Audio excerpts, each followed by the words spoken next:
পরিবারের সন্ধান চাই। সবাই দয়া করে বেশি বেশি শেয়ার করুন।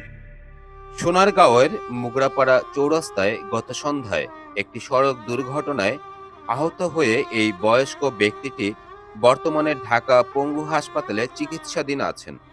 তিনি নিজের নাম ঠিকানা পরিষ্কারভাবে বলতে পারছেন না, তবে বারবার কুমিল্লার কসবা থানার নাম বলছেন।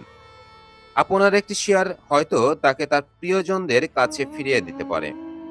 বিশেষ করে কুমিল্লার কসবা এলাকার ভাই বোনদের দৃষ্টি আকর্ষণ করছি। বর্তমান অবস্থা: ঢাকা পঙ্গু হাসপাতাল।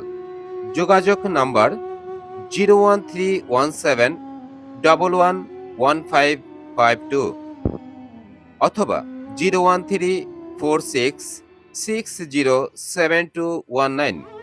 দয়া করে ভিডিওটি বেশি বেশি শেয়ার করুন। আপনার একটি শেয়ারের কারণে দ্রুত ফিরে পাবে তার পরিবারের কিংবা আপন ঠিকানা।